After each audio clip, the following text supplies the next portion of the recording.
All right, welcome to this week's episode 105 of PlayPSVR 2, the podcast. We are the only podcast coming at you live with a cold sore on our lip. Thank you very much. I'm battling against all of the demons in my body trying to hold me back from getting hyped about PSVR 2.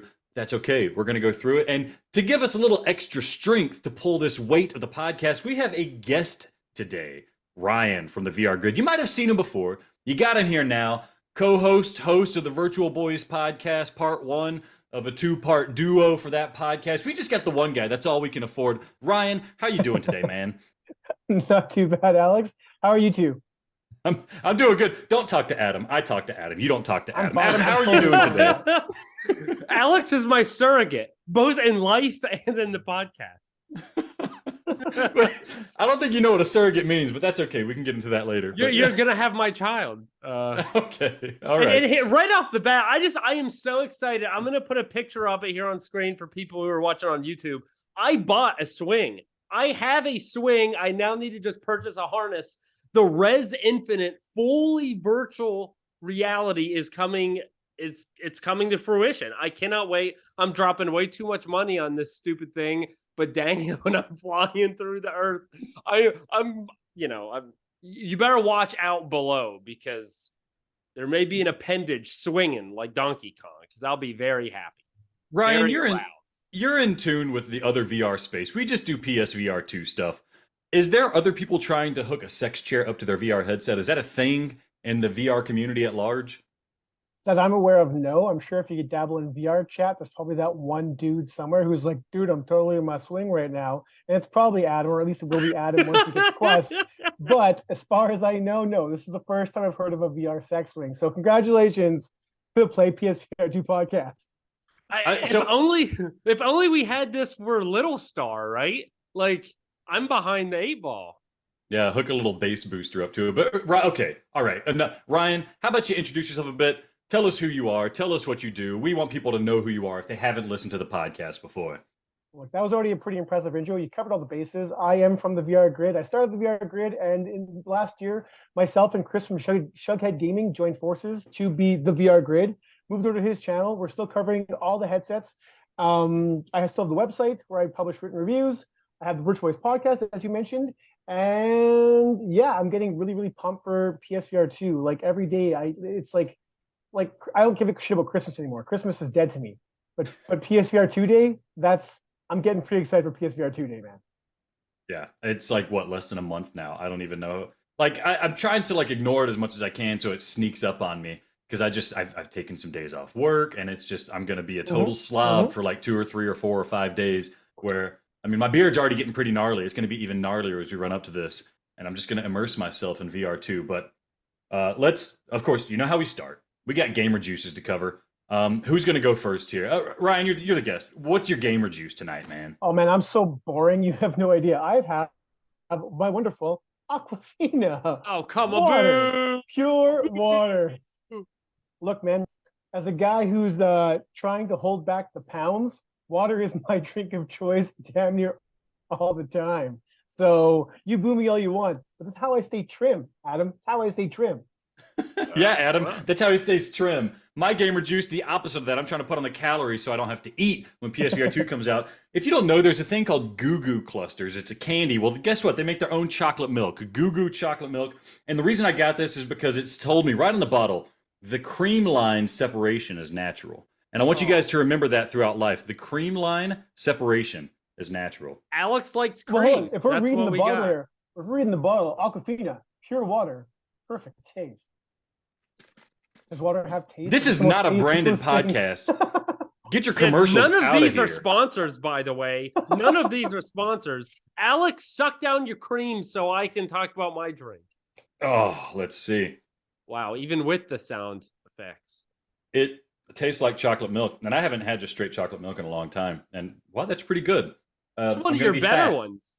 Unfortunately, I got you beat. There is this place called Jungle Gyms. If you're listening, do yourself a favor and Google it. It's in Cincinnati, Ohio.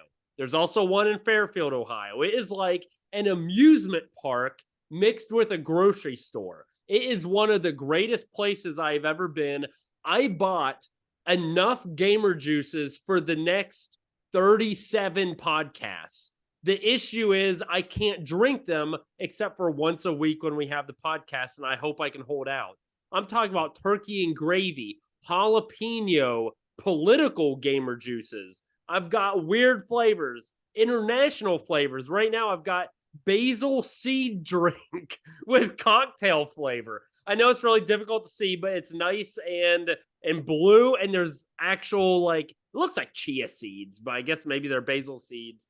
And they've got that goo all over them. Oh, baby. I'm going to slurp this down. Ryan, what do you think the odds are that Adam accidentally walked into a gay bar chain named Jungle Gyms and just bought all the drinks that they had and thought it was a grocery store? I mean, his mixture of a playground and a grocery store. He went in there shopping for Jungle Gyms, and he came out with those drinks. That drink does look pretty fruity, but yeah, I don't know. How's it taste, Adam? Dude, it is. So do you know the blue raspberry Jello? Have you guys had it? Barely, even when I was a child. Okay. Yeah. So like 4 years remember old, when yeah. you mix the mix into the water, and then before you put it into the fridge to gelatize, it's kind of just like liquid, and it's warm, and it's really sugary. That's what this tastes like. It's Did incredible. you reference Jello in your drink last episode? I know. Like I can't believe it. It's happened twice in a row. This is Adam's taste bud representation. As much like Jello as possible, that's what he's going for his gamer juices. And he loves it every time. I love me some Jello, but I also love me some VR, and we need to move to it. There's a new launch title. It seems like every time we talk, there's a new launch title. Every time I pull up Twitter, every time I go the email, this time it's Townsmen VR. It is $36. It will be a launch title. And I didn't dive too far into it. Ryan, I don't even know. Is this available for other headsets, or is this a PSVR 2 exclusive? I don't even know. All right, long story short, Townsmen VR has been out since the dawn of VR, like 6 years ago, I think is when it first started. Early access forever. It was like a super dirt cheap game. I think last year now, maybe 2 years ago, it got a huge giant like patch and like made it like a fully realized game, and they jacked the price up from like $20 to $40. And everyone was like, what the hell? And it's awesome. It's like a fully realized godlike RTS. RTS is a bit of a stretch, but it's a godlike. We have to like make your little villages and everything like that. Apparently, you can actually build different villages and have them attack each other. So you can like wage war with all your little peons and stuff. It's supposed to be awesome. I've only played it. I played it years and years and years ago briefly. I'm looking forward to diving back into the PC side of things ahead of PSVR's launch. But it's got rave reviews, and yeah, so that's actually a pretty solid launch title, and it fills in a nice gap nicely for you know, all the different genres for PSVR 2. That's like it's the only game coming that's like that, so that's cool. So have you played ActRaiser for the Super Nintendo? Jesus, it's been a minute, but yeah. If you remember part of that, the part that isn't the side scrolling, it's like town building. Yep. Is it like a better version of that? Yeah, sure. It's definitely a better version than that 30-year-old game. Dude, no, it was amazing. I loved ActRaiser. So that wasn't that means it must be good if it's like ActRaiser, in my opinion. So I'm watching footage of it right now, and it looks really good. I was thinking this was going to be some kind of like simple cash-in game. It looks like a fully realized town builder, and they're like picking up the buildings and moving them and helping people out and stuff. The one thing that has me sold on this already is the developers and publisher. It's Handy Games. They're the ones putting this game out. Do you guys know what VR classic Handy Games made? I should know this, but I can't recall. Stunt Kite? Oh, that's a ding dong right there, Adam. Stunt Kite Masters VR. Someone needs to eat a bean. That is incredible. Yeah, Let's go. Yeah. What do you think the odds are? Ryan, I don't know if you've played it. What do you think the odds are that they put a kite in this game as an homage to their first instant classic VR? You're building a town, and then while you wait for them to do their work, you get to fly a kite. And then turns out it's actually just a big way to get you. This is actually Stunt Kite Masters VR 2. They're just not telling you. Well, up until that last sentence, I was going to say, yes, there's probably a kite in there. But the last bit, probably not. I'm going to email Handy Games and tell them if a kite is in the game, it's a day one purchase for me. If not, this game's going on the stack of never plays, to be honest. So Ryan, right off the bat, you've got Cities VR and you've got Townsmen VR. I know certainly they're a little different, but of the two, like if you only want to buy one city building game, which one do you think you're going to go with? Well, as you said, they are different. Like cities is much more like SimCity, and the cool thing about cities is that the Quest version was actually really small. This thing is like I think it's like triple the size of the Quest version, so you can actually build full size cities, and it looks slick as hell, man. But I do actually like the idea of like managing little people and like little waging wars, and like city builders aren't as good as like godlikes, I guess. So I'm leaning more towards the townsmen just because godlikes are just more fun because you can just screw with people. If you get mad, you're like, you know what, screw it.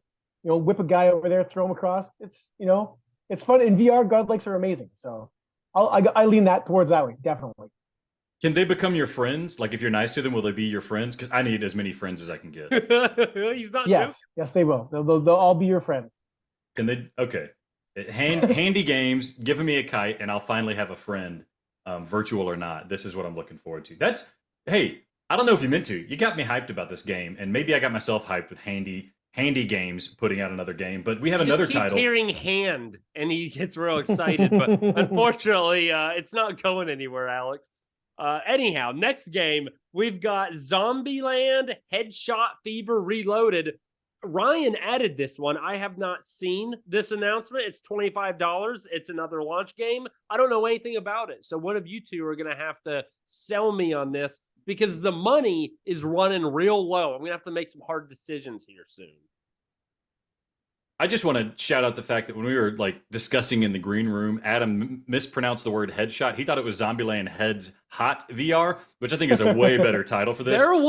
They looked like there was a space between the S and the H. It's just the way that Google Docs, works. I don't know. So I don't know. I'm looking right now. Is this a new game? Because I could have sworn a Zombieland game came out on the PSVR and it was one of those cash-in things. Is this that, or is this a new version, like a new Zombieland game? This was announced for PSVR 1, never made it. So it's Quest and PC only. I played it when it released. It's fun, it's quick. Like you can beat these levels in like 30 seconds. They're designed to be like a quick run and gun, like you're just score chasing. It's not my jam. I definitely look for more of a story, that kind of thing. But I did actually compete in X-Real's competition to see who was the fastest in the game. And every time you get a headshot, like time slows down for like 3 seconds, and you can like kill more every time you get another headshot. It stacks that slow motion. So it's kind of like almost like a John Wick kind of thing in a way, I guess. I don't know. It's fun. It's kind of a throwaway game in my opinion. $25 seems like a lot for that, especially it doesn't have the prettiest visuals. I know it's getting an upgrade, but I haven't played the PSVR 2 version yet, so I'm not sure what's coming, but it seems like a stretch. $25 is a lot. With the launch as packed as it is, that one's tough to recommend for that price.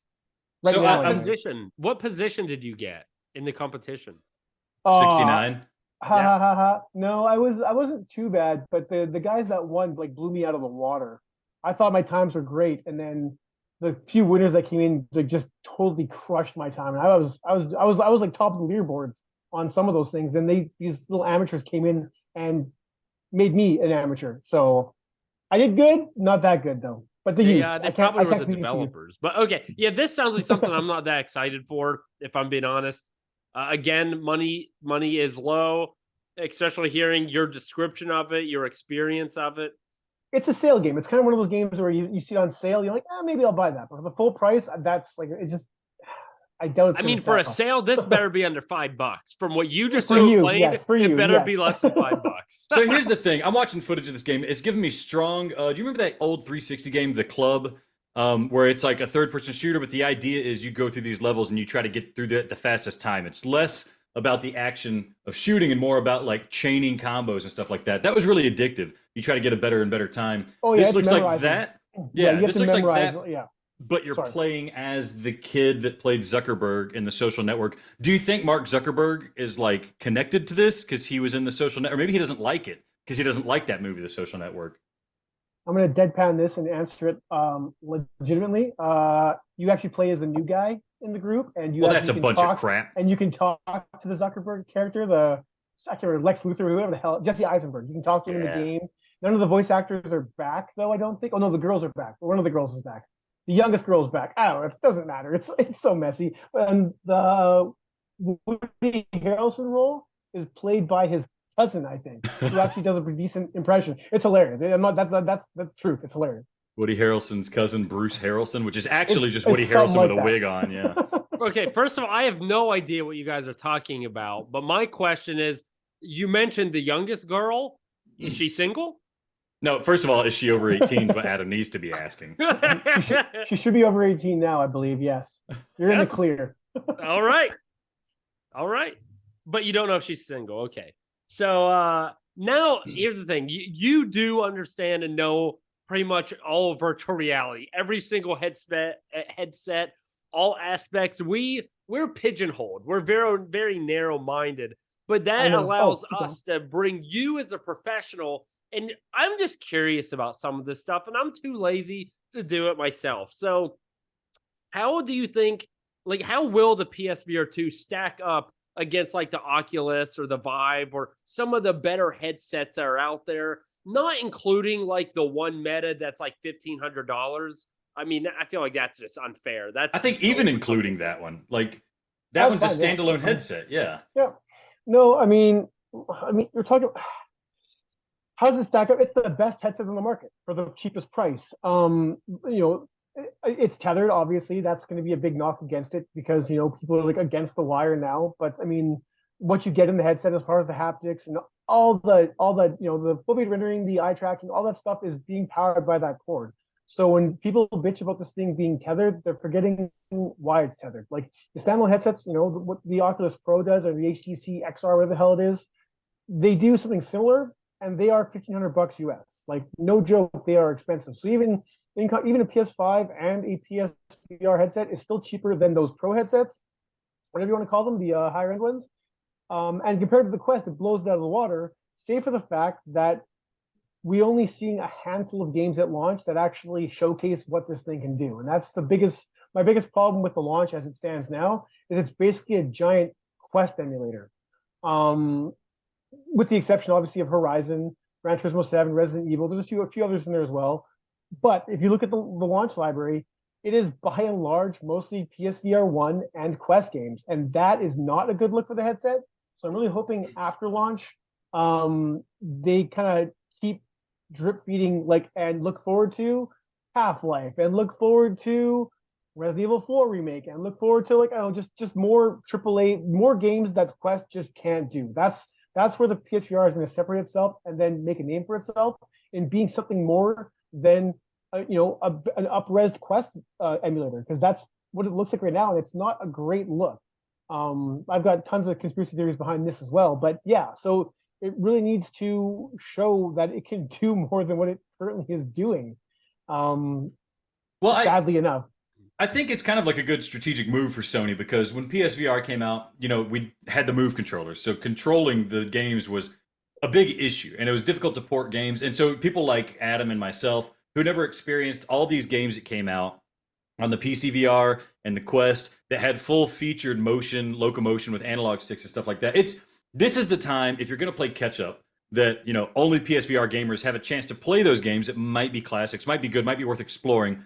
The time is now to get those into PSVR while the PSVR 2 heavy hitters come out. So I'm fine with them bringing in, more faithful, more stable versions of Quest games, because VR is fun. Like even the 8-bit looking games are fun in VR. We still have a good time with it because it's in VR. And now if the controls are enhanced because it's PSVR, if it's a PSVR 1 game that now uses analog sticks instead of crappy camera tracking, like that kind of stuff gets me excited. I'm excited to play these games again, like Pistol Whip VR, and not have to worry about losing the tracking because the controller's behind my body or something like that. So I'm not too worried about it.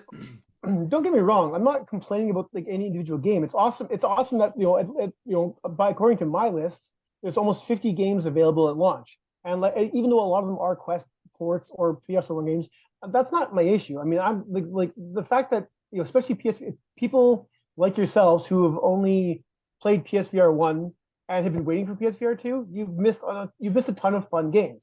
So it's awesome to see those things come to PSVR 2. That's great. I mean, the more the merrier, in my opinion.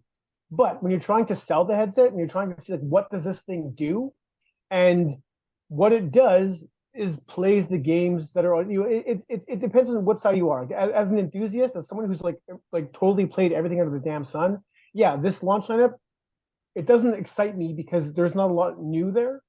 I'm excited for the new stuff, obviously. But that being said, if you were a first-time buyer into PSVR, there is a you're basically getting filtered down some of the best stuff that's come out in the last 5 or 6 years. It's awesome. It's weird. It's weird that we're seeing Thumper and Res Infinite like come back again as like launched. It's almost bizarre. But that being said, like how many people played Res Infinite in VR for PSVR 1? Like that, that was a launch game 7 years ago, 7 years ago now. So people who ever bought it and just like dropped, like that game disappeared. Like people now who even buy PSVR are like buying Res Infinite. So it's getting a second life, and that's awesome. It's just I want more. I want the Undead Citadels. I want the. I mean, I'm pumped for Horizon as much as I'm dreading what that's going to be based upon what I've seen about it. It looks beautiful. It's supposed to be amazing. I cannot wait to get my hands on this and get back into AAA VR, which is something we've just been missing over the last, even on the PC side of things, the last 2 years. We haven't even gotten anything on that end. So I want AAA VR. I want it to come back, man. Like how the PSVR 1 was the first 2 years when we were getting those kind of big licenses as VR. I want that back, and that back will also move headset. So what would have to be enhanced for you to consider it to be fully utilizing the PSVR 2? So, for example, like Tetris Effect is a new game. It's everywhere. We played on PSVR, but now with the eye blinking, turning on the zone and feeling the haptics and it using some of the features of the PSVR 2, is that enough for you to say, okay, that's worth playing again, like going against your last argument? Or do you want completely new games, completely new experiences that no one can experience? I'll give you the best example of this here. I'm not sure if I was talk about this or not, but I will. So I'll apologize in advance to developers if I'm blowing this out of the water. But so 2MD, Truant Pixel, the guys that make 2MD, they made the first 2MD game for PlayStation. The new game is not that same game. It's like their second game.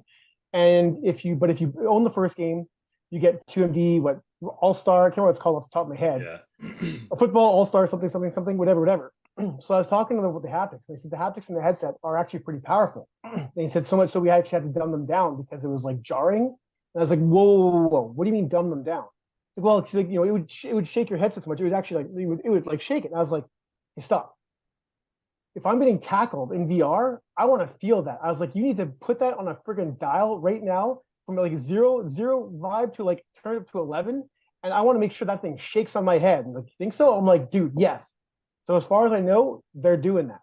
So the idea of being tackled in a headset, and then I guess on the same notion, if Creed Rise to Glory Championship Edition does the same thing, and I'm getting boxed, and I'm like, boom, this thing's vibrating my face, hell yes, I'm going to play that version over any other version I even own. I mean, even if I'm tethered, as much as I love being wireless on my Quest for some games experiences, the haptics in the headset, and even in games like Pistol Whip, I guess, where they're using the adaptive triggers, so every gun feels different. That kind of shit, that's next level, man. That's haptics, even though it's just like hand haptics and head haptics, that makes a world of difference as far as immersion goes.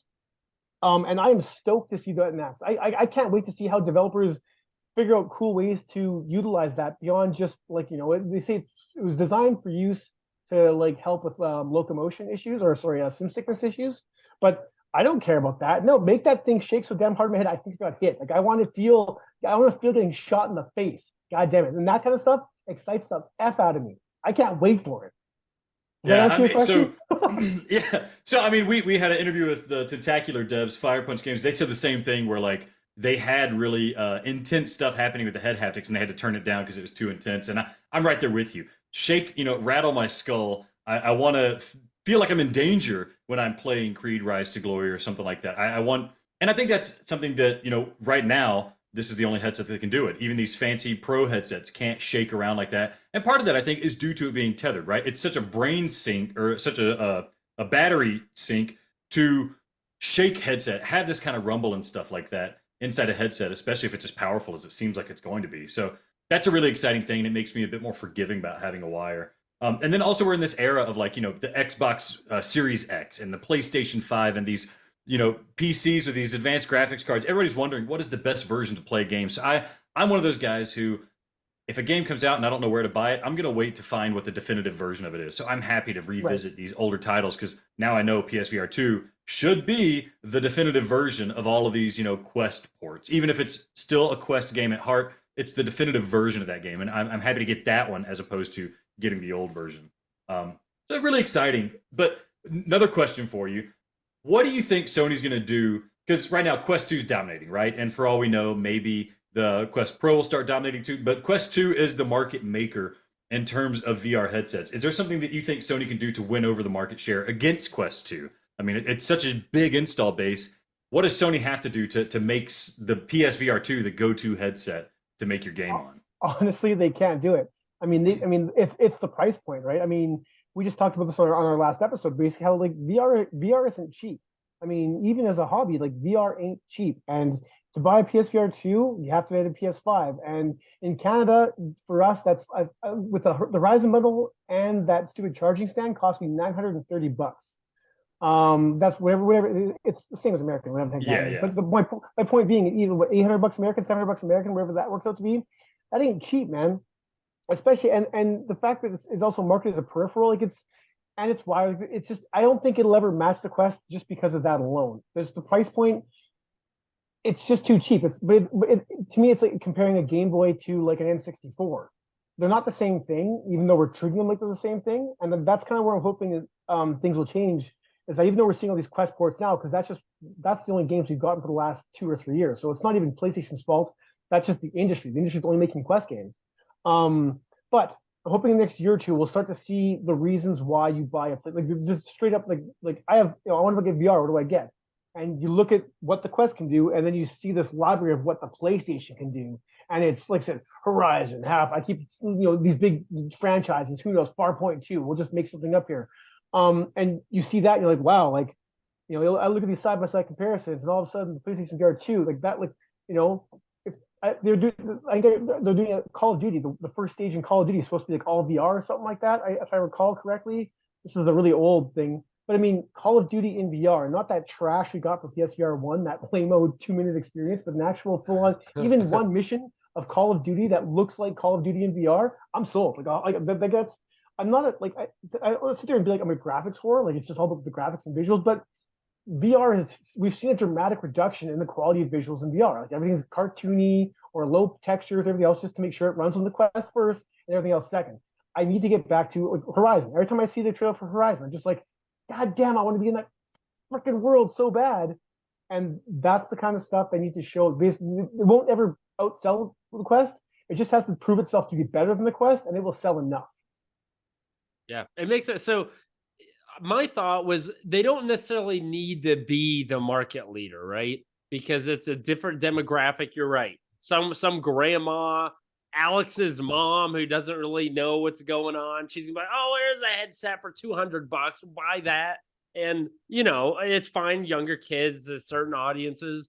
But I feel like PSVR 2 probably, and you can correct me because again, I'm not familiar with other headsets.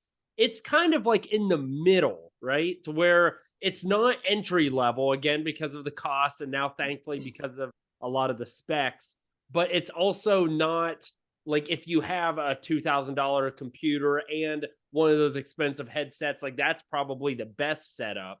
So it's kind of in the middle. Is that where it's at in terms of like the whole landscape of VR? I'd say no. I mean, like on paper, yes, it may be more towards the middle, but because of the Quest, because of just how held back everything's been, we haven't seen what premium VR can do. And even those premium VR headsets and stuff like the Pimax, whatever the heck that's called, and whatever HTC is doing, like nothing's being made for those headsets.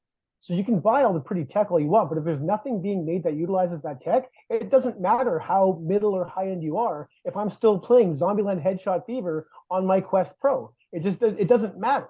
So the big things that we don't fully know yet are the fact that this thing does have the eye tracking, and because of that, it has the I'm forgetting terms now, but basically rendering, yeah, thank you. It can render things better than any other headset. So where they say this thing has the equivalent of a 2070 video card inside it, like basically as far as so it's like a mid-grade PC.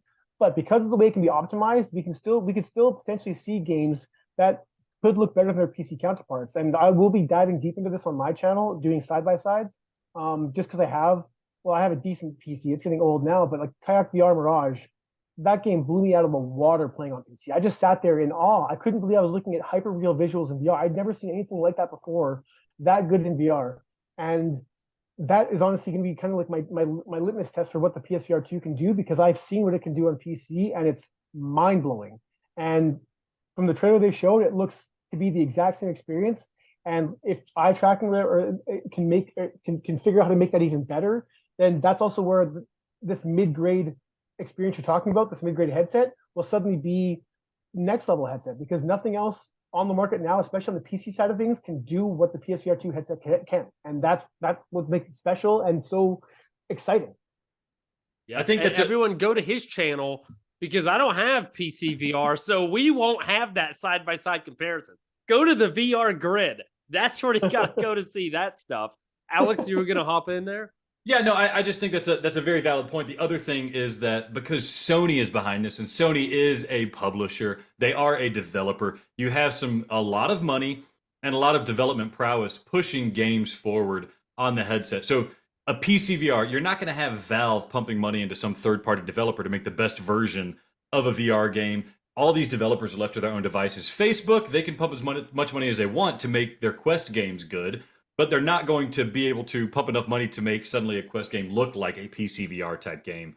So I think that's one thing that's going to be helpful, is that Sony, they have this development might. You know, they can throw couple $1 million at Hello Games to make No Man's Sky for PSVR 2 the definitive version of No Man's Sky. So I think that's going to tip the scales a little bit in their favor. But my last question for you is, you know, we want VR to be mainstream. PSVR, that was so close to becoming like mainstream VR when it came out. People had a PlayStation 4. Now they're introduced to PSVR. I mean, Adam and I came into VR because of that. What does Sony need to do to make PSVR 2 not just a peripheral for the PlayStation VR, but suddenly something that everybody that owns a PS5 is thinking like, that's a thing that I also need to get. It's just as important as my DualSense. It's just as important as like a hard drive expansion. I need to get a VR headset. It's franchises, man. I mean, we're talking Ratchet and Clank, SOCOM, like bring back Killzone, bring back old franchises that aren't being used now, old IPs. I'm not saying, as much as I would love, you know, they talked about hybrid gaming and they kind of backed away from that statement in regards to like what that means. So I'm not sure. I don't think we're not going to get a patch for like God of War. So now we're like the camera in VR. But Sony has so many like old IPs, or games that people have fond memories of. Like bring that shit back. And when they do that, and don't give me like a Killzone VR experience, like give me a full Killzone game in VR. And now we're talking, because there is a lot of nostalgia for the games like that, and it gets attention. If Sony said tomorrow, like Killzone VR or Killzone Killzone 4 available in VR, that's people will be like, whoa, hold on a second, like what's going on here? It's that like it's franchises. I said it last gen, and I'll say it this gen. Like that's what's going to attract people. It's the reason why Star Wars. I guarantee, like come launch day, Star Wars is going to be a huge seller. Jurassic Park's going to be a huge seller. Jurassic World, whatever that is. Anything that has has a name backing it is just going to sell more, just because people know the IP and there's an expected quality there, and that goes for just gaming franchises, and that's what Sony needs to do, and that's what I'm still waiting for. I mean, the Horizon thing, like I said, I'm iffy about it, because the Horizon, this VR game is not Horizon game. Like it's in the world, but it's an 8 to 10 hour linear campaign. This is not the franchise as we know it. So it's not necessarily going to like invite people over who are like, oh, like a Horizon game. I love Horizon games. Oh, wait a second, this isn't really what I like about the franchise, right? So we need to see proper VR interpretations of these known IPs. I mean, we're getting Gran Turismo 7. That's one of Sony's biggest IPs. We're getting Resident Evil 8, which is like a game of the year for the year that it came out. And those are the full games in VR. So I think Sony's got their head on straight. And I mean, again, No Man's Sky, I'll mention. We've all done it in VR. We love it in VR. But I feel like now we're going to actually see No Man's Sky in VR in a way we haven't before. So I think they are thinking in that direction. Yeah, and they're bringing Res Infinite. I mean, what franchise of all franchises do you need? What else do you want? See, the problem with Gran Turismo 7 is it's awesome, but the problem Gran Turismo 7 isn't a system seller for people who don't like racing games, right? And if you've never been in VR before, then you're not going to try that. Resident Evil 7 is a horror game. Horror games don't sell as well as like shooters, and that's what you know. Call of Duty VR would be obviously amazing, but something along those lines, Medal of Honor VR, something like that would just attract the most people towards VR. Like, like I said, something a little bit less niche than a driving game or a horror game. That's kind of what what I'm looking at. I see what you're saying. Like, not Res Infinite. No one's buying a PSVR 2 because of Res Infinite. Well, I mean, at least 2 people are, but yeah. Yeah, exactly. Okay, last thing I want to mention before we hop off to our next segment. Is there a Collective Minds, a group that are coming out with a new PSVR 2 controller and headset display / charging stand? I really like it.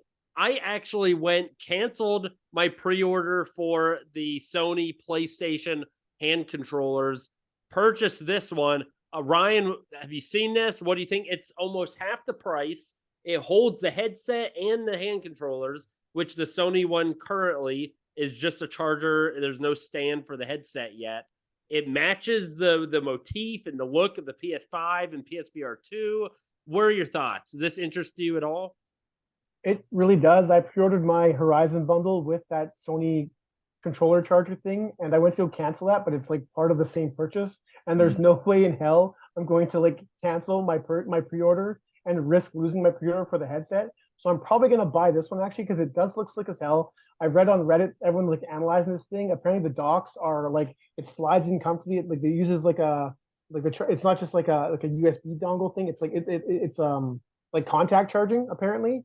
So it's Lumia controller wear. This thing looks sexy as F. Like you said, it's cheaper. It looks great. I'm totally on board with this thing as long as it it doesn't melt my controllers, which I mean I wouldn't expect it to. So this thing looks sexy as F. Yeah, Alex, what are you gonna do? You're probably too lazy. You're just gonna stick with this PlayStation one, aren't you?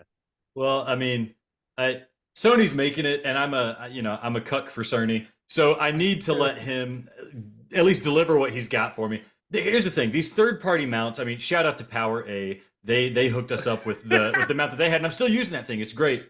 I'll use the Sony one just because I know, like, if there is a huge issue with it, we're gonna get support for it. They're gonna replace it or something like that.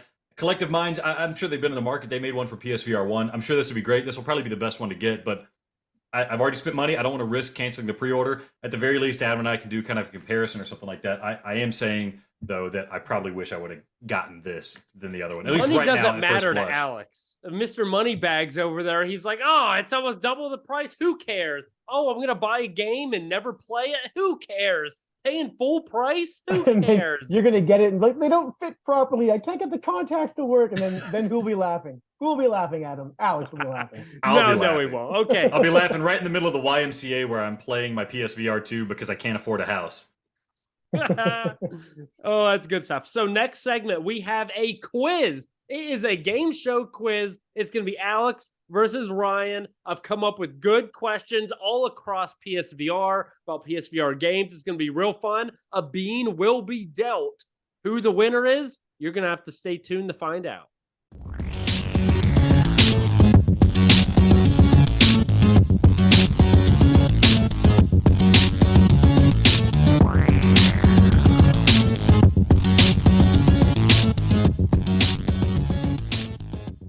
Welcome back to Play PSVR 2, the podcast segment 2. Woo! That's right.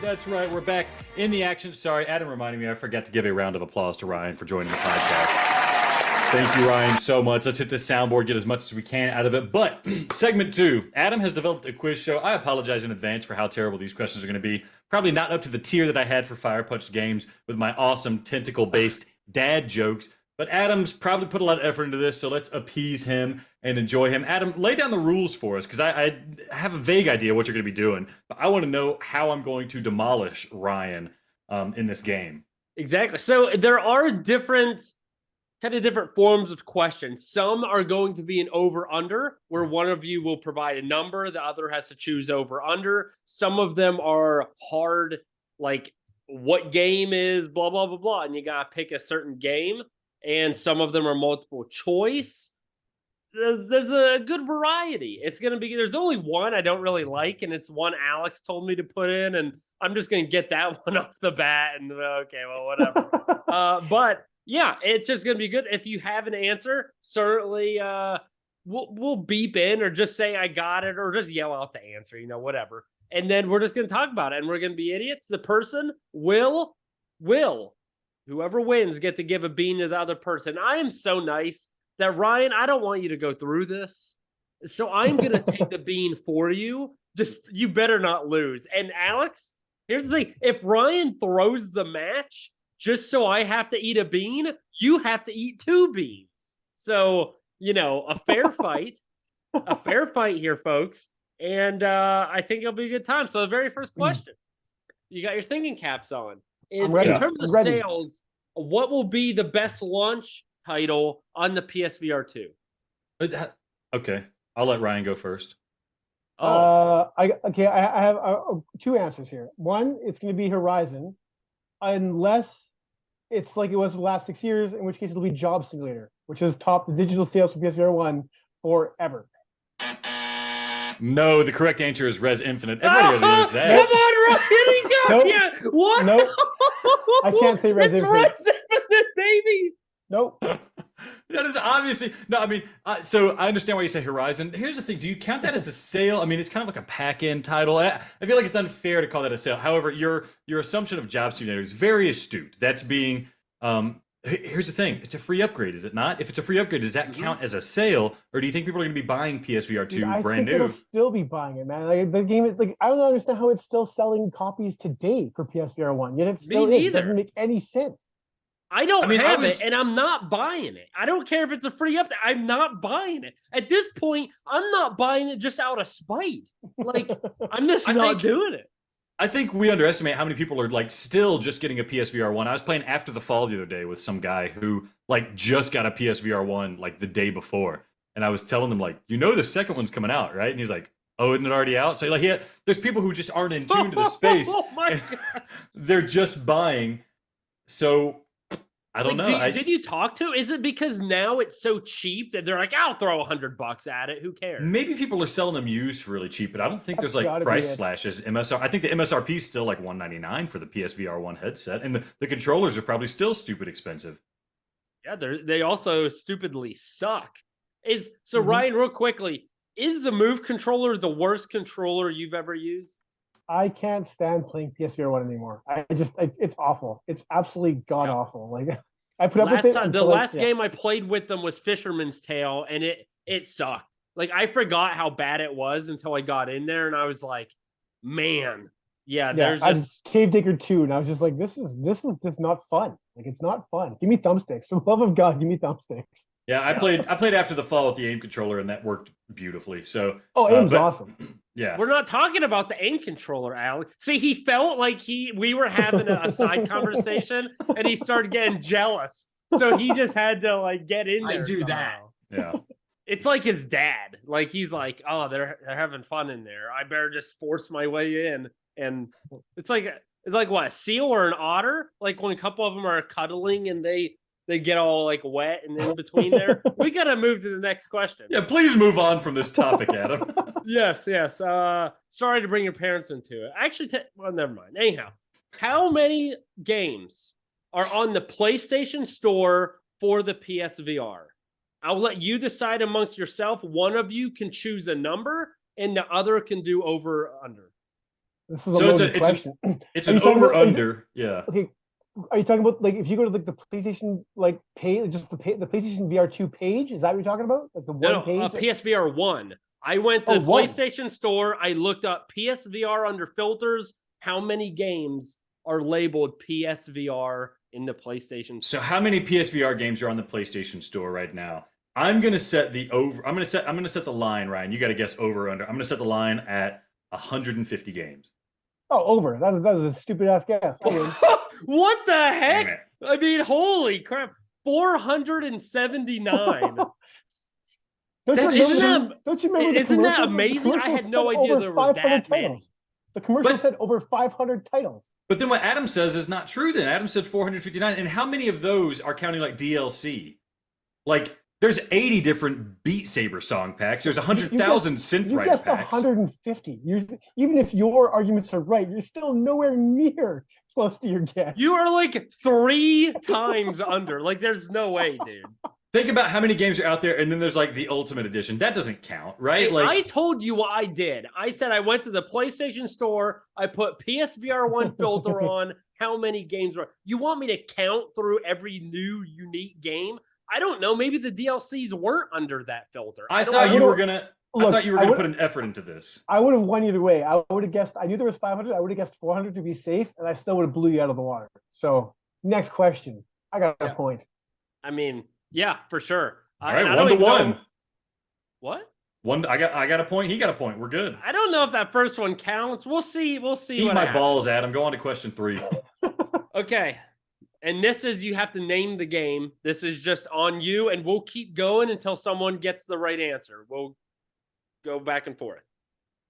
What was the most downloaded game in the United States and Canada in 2022 for the PSVR 1? Job Simulator. Wrong. Beat Saber.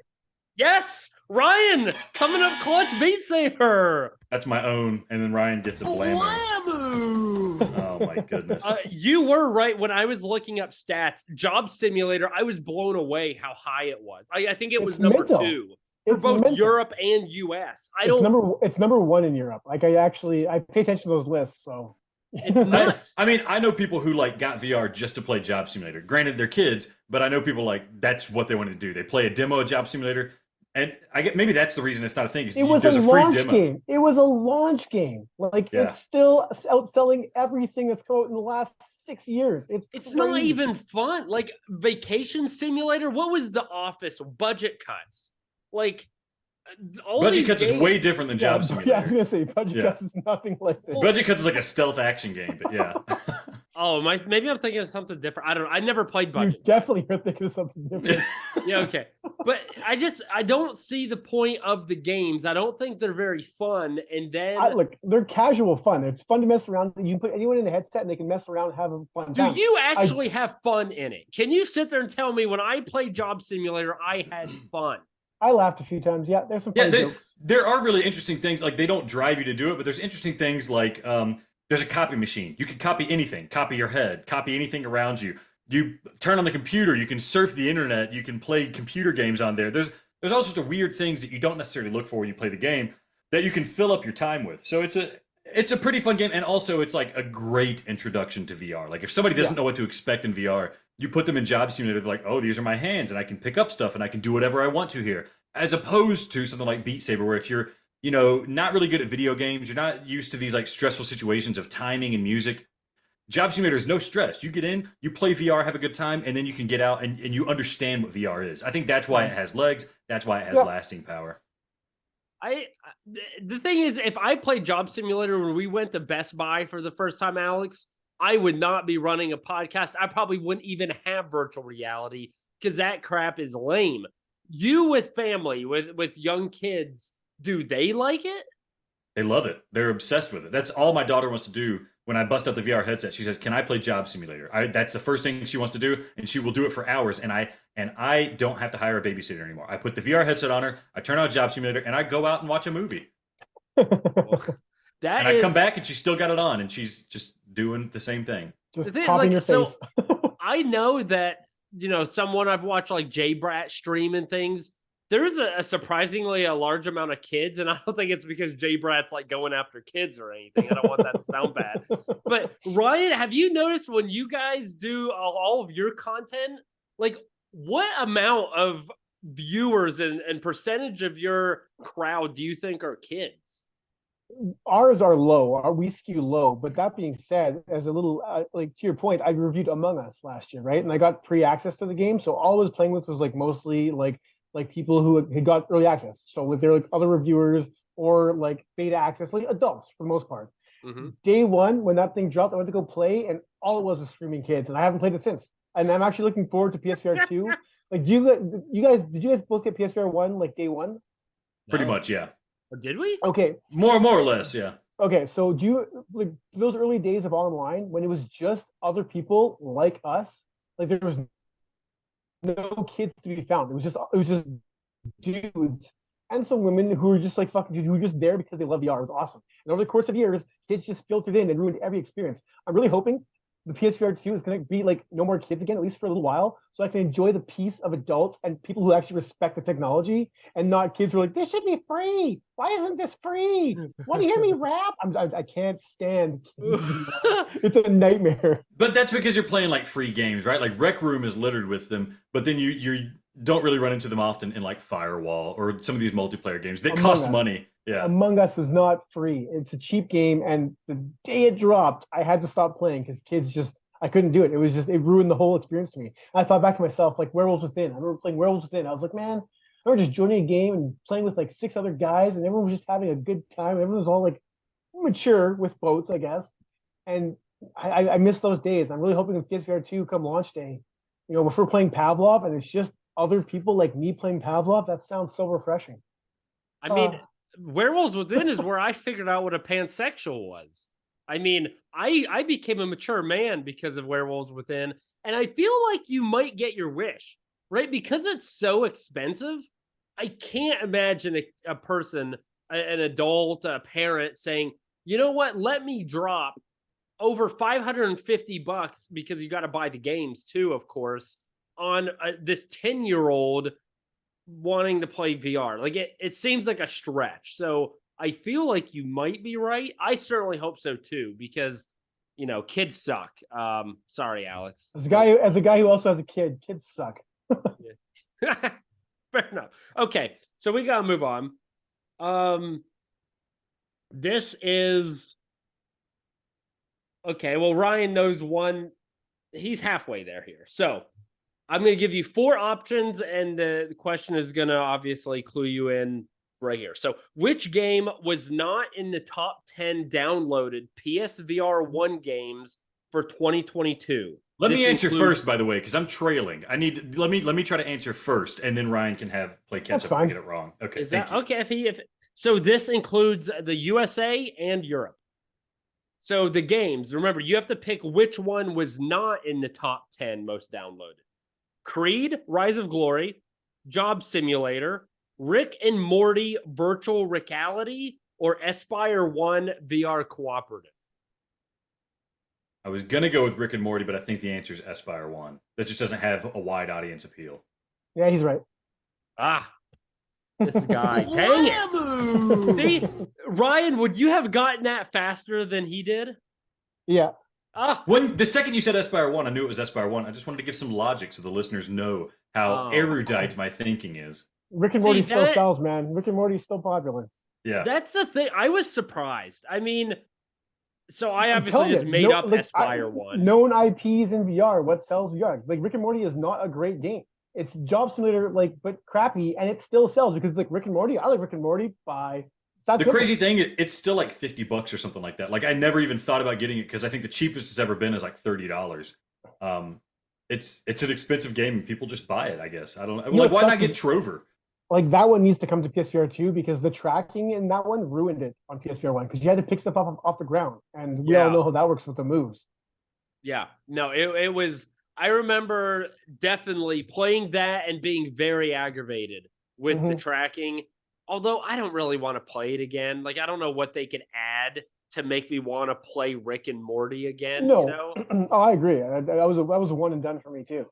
Yeah, that's the thing about the licensed games. Like, that's the issue, is that they're the games that people buy and play VR with, and then they get a crappy experience because the developers don't really put the care into it that they need to. They don't understand VR. They're just trying to release a game in VR with a brand attached to it. So, like, imagine all the poor schmucks who bought a VR headset, bought Rick and Morty, and thought, like, this is how VR works. This is what VR is like to play. And, like, it's broken and janky. It doesn't work. I feel bad for them. And I hope that, like, now that tracking's not an issue, these branded games come out, and then they realize, oh, it's actually like a thing that you can really enjoy and have a good time with. I like how you backhanded Alchemy Labs and basically said they didn't know how to do VR there. I like that. No, okay. Yeah, fair play there. There's one of the best VR developers, I think. They do great work with, what was that other game they made that was like just Rick and Morty type job simulator? Vacation Simulator, Job Simulator. They have Rick and Morty, and they did Cosmonious High. No, Alchemy Labs, so they're not the Rick and Morty one. What was that game that Adam loved, where they're like the Dim Bones game or whatever? What was that called? Dim Bones? Oh yeah, Accounting Yeah. Plus. Accounting Plus. Oh, That was there we Crows, go. wasn't it? That was not Alchemy Labs. Yeah. So why did Alchemy Labs screw up so bad on Rick and Morty then? If they like, obviously they know what to do with Job Simulator and stuff. It worked fine because it was built for PC first, and they just ported it over to PSVR without really like giving us a duck button to pick stuff up. Like all it needs was a duck button. They didn't even put that in there. They just, But and like there was, even Job Simulator was PC VR first. I just don't get it. I mean, maybe you'd think they'd have the extra money from the IP, or let's say that pay for the IP. I think I just put it out there. I think they were just done. Like they fulfilled their contract and they moved on. I think it's that simple. Fair enough.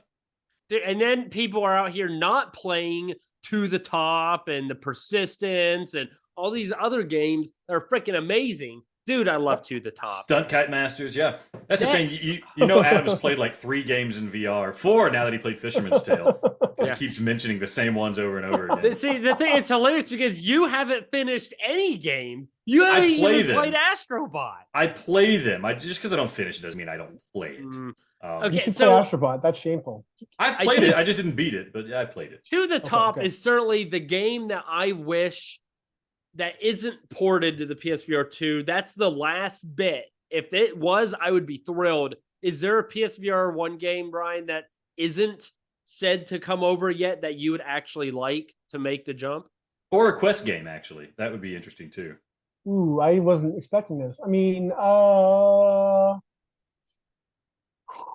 I'm just gonna draw a blank here. I can't. Nothing that stands out. I mean, obviously, Astrobot. Just any of the big stuff. Like even like Blood and Truth, like something like that with proper with like now you have full locomotion or something like that would be pretty sweet. But no, I'm kind of looking forward to like this next gen being next gen, if that makes sense. Like I don't mind I don't mind the stuff coming, but I really want to see the next generation of. I want to see the next big leap. So I'm not really don't really want to dive back into the past too much in regards to that. Not against it, just not where my head's at right now. Dude, if they brought To the Top over, I would buy some of those trampoline shoes that you get for 8th graders, and I'd be jumping up in my living room in that. Or the sequel was supposed to come, Super Kit To the Top. The developer announced it for major platforms, but then he went quiet and he took the game off Steam. And I can't get a hold of him, can't find him anywhere. So I'm not. I thought I saw it on the Quest store. Was it just pre-order or something? It's not on the Quest store at all. He's pulled it. I shouldn't say they've pulled it, and there's no word on if they're even developing it anymore. So they've gone totally silent. It's because they got a big announcement for the state of play happening in 2 weeks. Hopefully, that would be great. But I doubt it. But that'd be so awesome. Oh, I would die. Like, have you guys? I've just found this. There is a way to do fitness where they bungee you to the ceiling. And you have to like jump, and obviously there's resistance. Is this your sex swing again? This is sex swing again. No, this isn't. This is not the sex swing. This is like they bungee you, and like you can move, but then obviously it's pulling back like a resistance band. I would do that for To the Top. Like, you know how incredible that would be?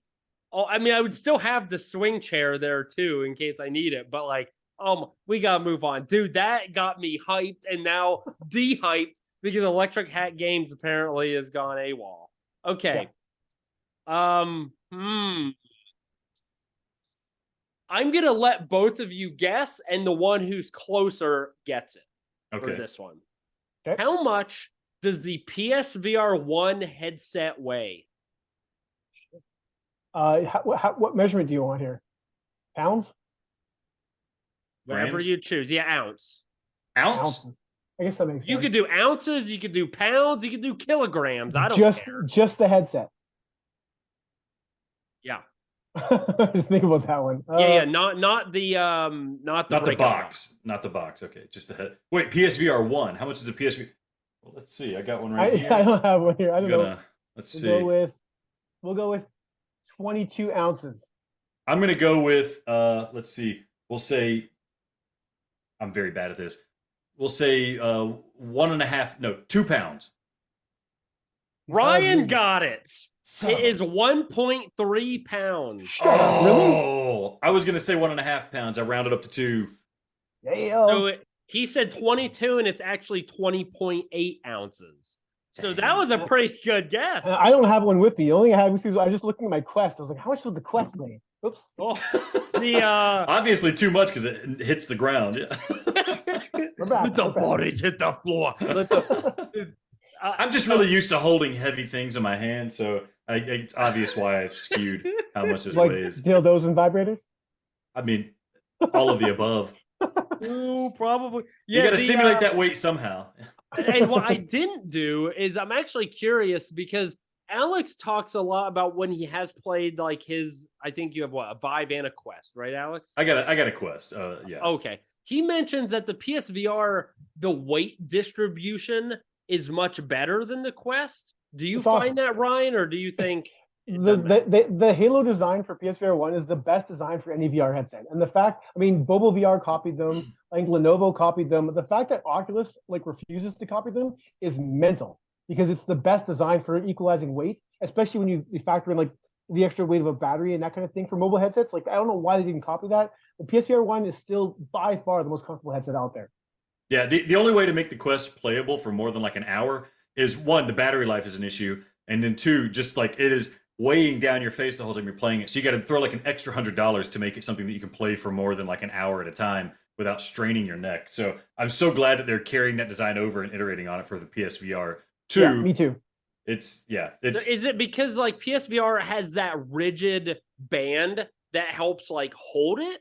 Or I've never even worn a Quest. well, the PSVR weighs on top of your head, so it's pressing down right here because of but that then, that black piece, right? yeah, but then there's also the distribution. Like it's not having to hold all the hardware in the headset, and also it's got some weight in the back to keep things tight. So not only is the weight resting on top of your head, but it's being stabilized on either side, so it's not tending towards the front of your face. Whereas if you just use the stock Quest headset, you have all the weight right here, and then if you look down, your headset's starting to drift down on your nose or something like that. It becomes real cumbersome. So I'm so glad they thought about the ergonomics here. Like Ryan said, I don't know how the Quest people have not thought, unless they're getting like kickbacks from Bobo for these accessory sales or something like that. Maybe, I don't know.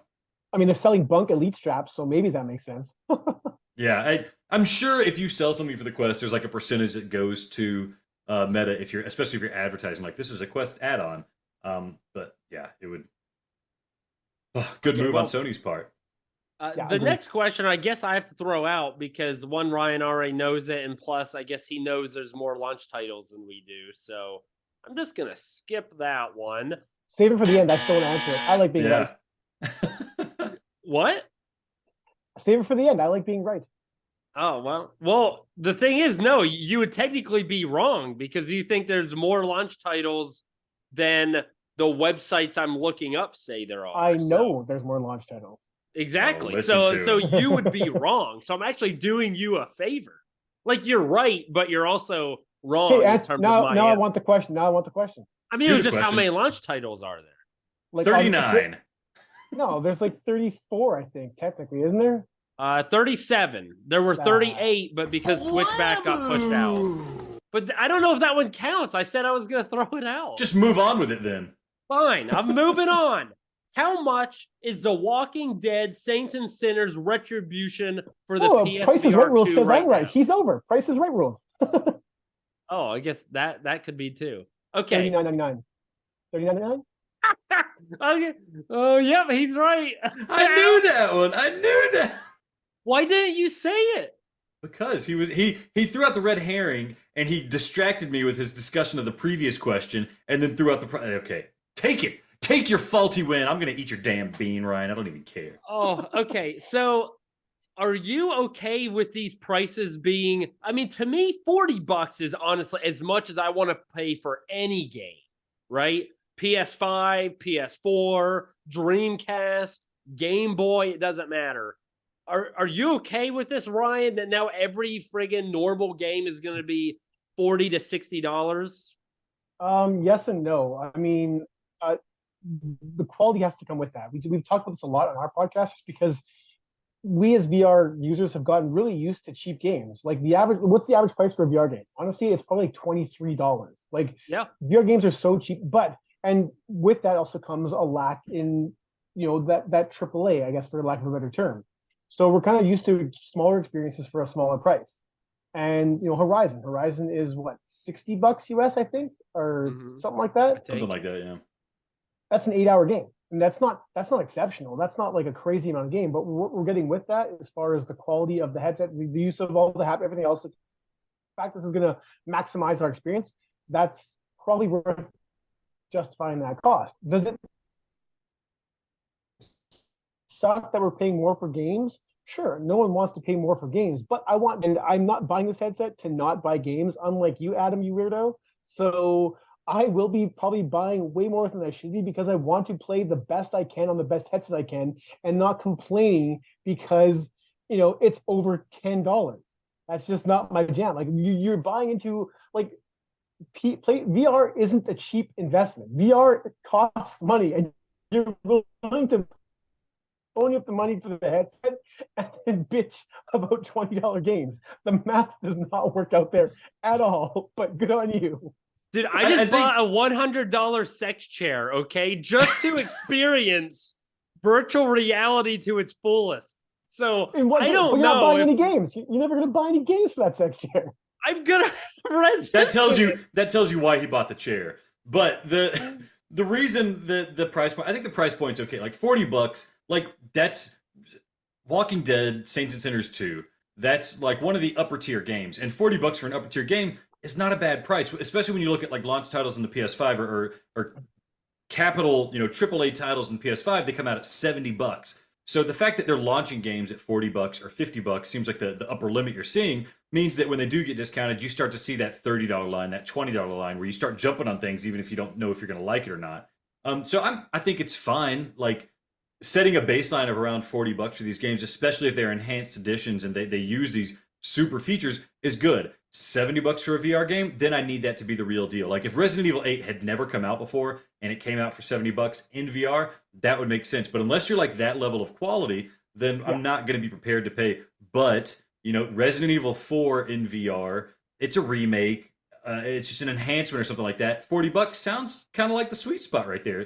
People who really want to play it are going to jump on it at that price. They'll pay whatever. And then people who are kind of interested might do it too. Then when the price knocks down to $30, we're going to see more people jump on it. So I think that's a good price point. I think it's fair, especially considering inflation and all the crap like that. Like these developers got to get paid for pumping in the effort into these games.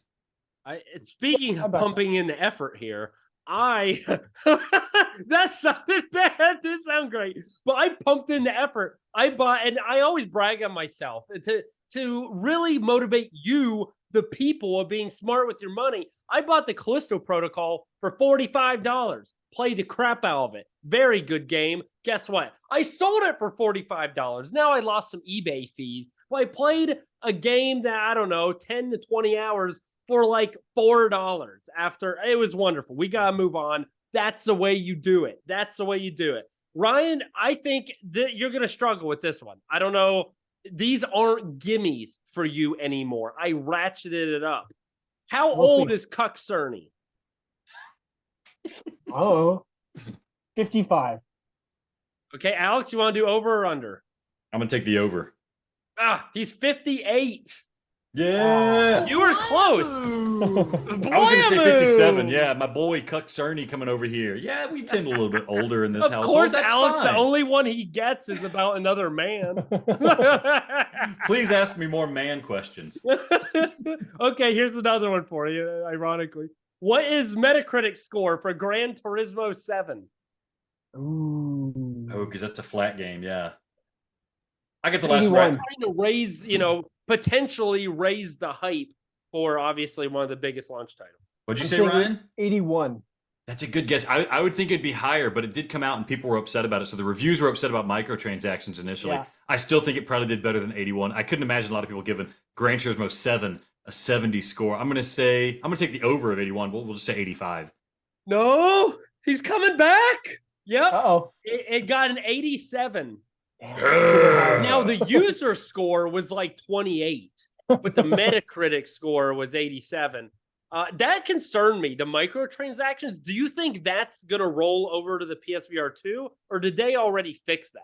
They patched it out. Yeah. Did they? I have no idea. For the most part, people were really upset about it. So what they did, like, it's microtransactions if you need to accelerate your progress in the game, but then they added ways to make more in-game currency so you don't have to accelerate that progress. I mean, it's pretty intelligent. If you're not a guy who can play racing games every single day and you're happy to shell out a little bit extra cash so you can get that Lambo faster, it makes sense to me. I don't think it affects things like multiplayer racing and stuff like that. So, but they did shore that up. They dialed it back a bit. You get more money every day just as long as you keep playing, so you can get those Lambos sooner. So I don't think it'll be an issue in the game.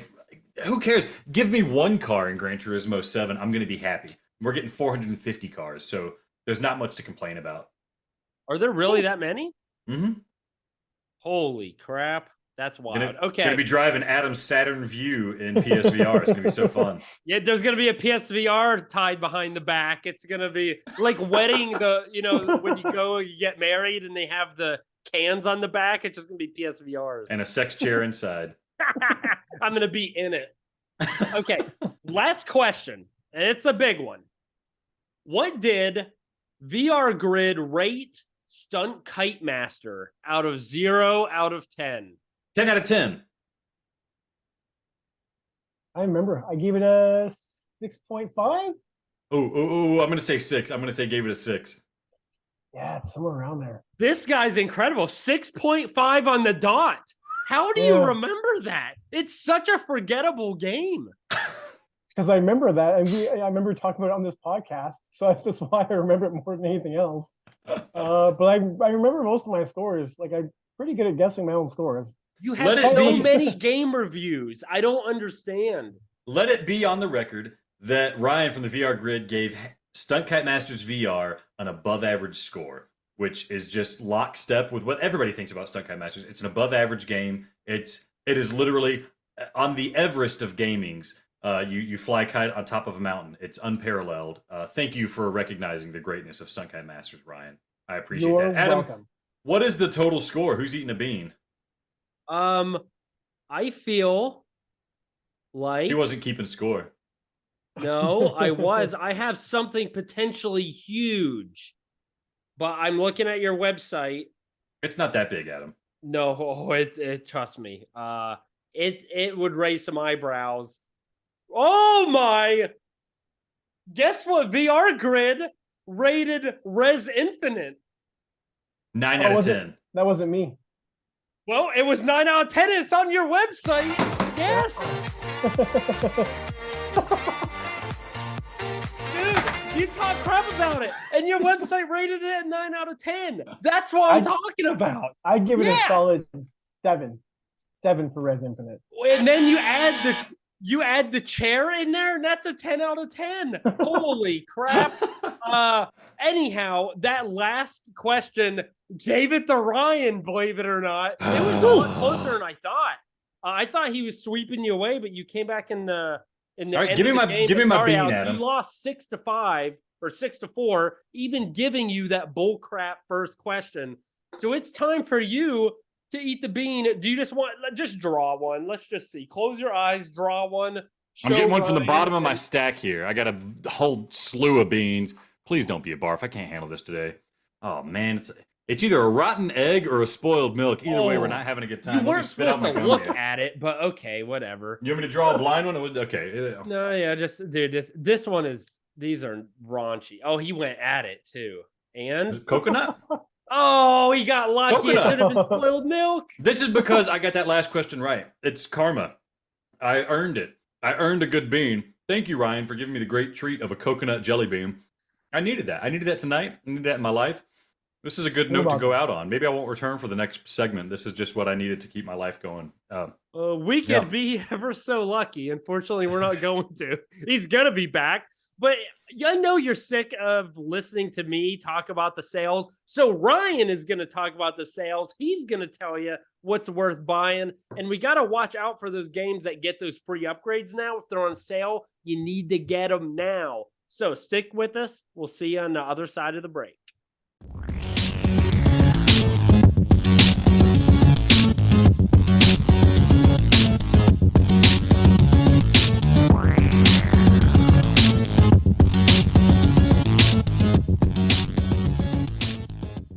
Segment 3, that's right. Ryan is here for 3 segments of PlayPSVR 2, the podcast. This is everybody's favorite segment. This is what you want to hear. But, we heard the rumblings. We heard the critics.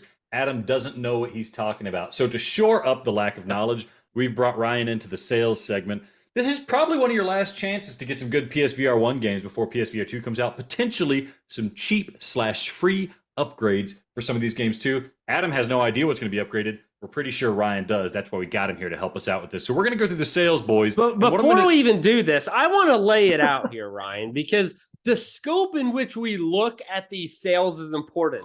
Here comes El Cheapo Grande. So I am assuming that the listeners are going to get a PSVR 2, meaning not only does a game have to be a good price, but it's got to be cheap enough to know that I'm going to spend that money in the next month and then probably never touch it again.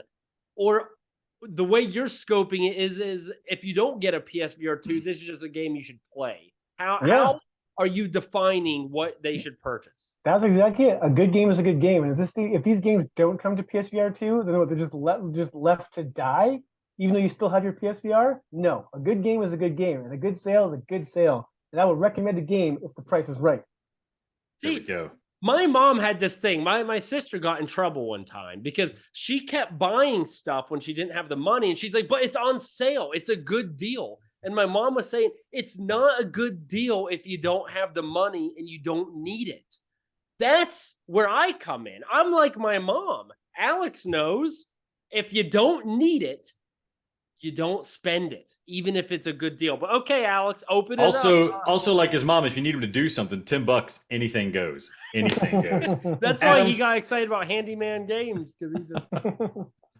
All right, let's go through the list. We got a couple pages here. It seems like a lot of these are expiring February 2nd, so you know the podcast will be released pretty soon after. You'll have a couple days to capitalize on these. Right out of the gate, Heavy Fire, Red Shadow for the PlayStation VR, $1.49. No. That game. See, I agree. Yes.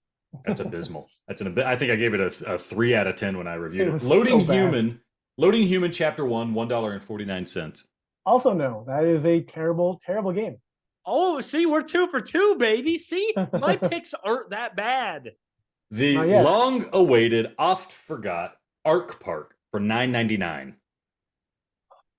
No, unless you want to show your kids some dinosaurs, but that's not worth that money either. These are terrible games. What if I told you the physical version of this game is going for $170 on Amazon right now? What? I believe it. I believe it. Are you serious? Yeah, that's what it says, man. Honor and Duty D-Day single player mode for 50 cents. 50 cents. This has aim controller compatibility. I couldn't get past the first level in that thing. So that's 50 cents. I mean, it's hard to, sure, it's not broken, but it's freaking hard.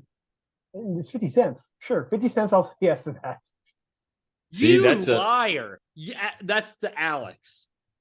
Arc Park. PSVR game, $53, $59.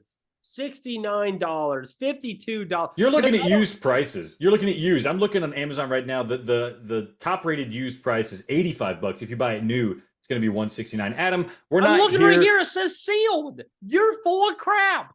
We're not looking for your scalping techniques, Adam. Nobody cares about how you pinch a penny. We want to talk about Ace Combat 7 Skies Unknown Top Gun Edition for $20.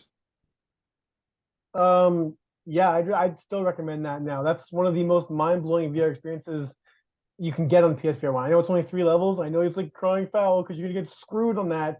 But I would pay more for less in like a VR arcade in a mall. So no, I recommend that easily. And then just the actual game, Ace Combat 7, is so good. It's really fun to play the full flat game in cinematic mode. You still get a great experience. But yeah, thank you for being a voice of reason here.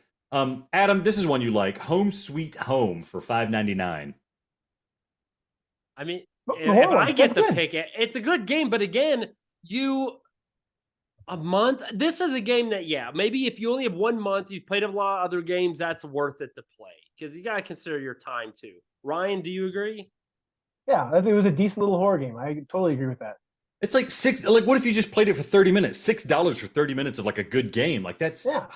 Adam doesn't get it. I think Adam doesn't understand money at all. Rise of the Tomb Raider 20-year celebration edition for $5.99. No. It's a weak walking simulator, that one. Here's one that I wanted to try. I never did try. Kona VR bundle for $3.99. That's a weird one. It's a weird game. It's got a decent little campaign, but they took up the combat from the VR version, and the moves kind of kill it. So you get no. There's No, only that's a been tough one one. game that Ryan and I have disagreed on, by the way. So I feel like we're doing pretty good. We're on the same page. So far we are. Neon Wall for 249.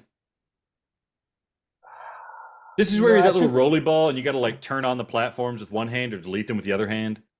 oh right. That game got super hard real quick, and it was impossible to play with DS4. You had to play with moves or you weren't gonna Yeah. beat that game ever. 249. If you like that kind of like intense like 2D, it's like a 2D puzzler. I mean, yeah, I feel like puzzles like that, but I mean that's pretty nichey. If you're into that thing, yeah, but otherwise don't just willy-nilly buy it. I mean, I thought 249 is pretty fun. Like just Yeah. a You couple know if hours. you Yeah. you know if you like it or not, right? Like just from watching the trailer. So Yeah. Batman. Oh, Adam, what do you think? I mean, I am about to have same reaction as Ryan. I would be more strict and just say no. I mean, if you did buy it, it's cheap. It's a good deal. But is that how you want to spend your waning moments with the PSVR? It shouldn't be. You should be beating Astrobot.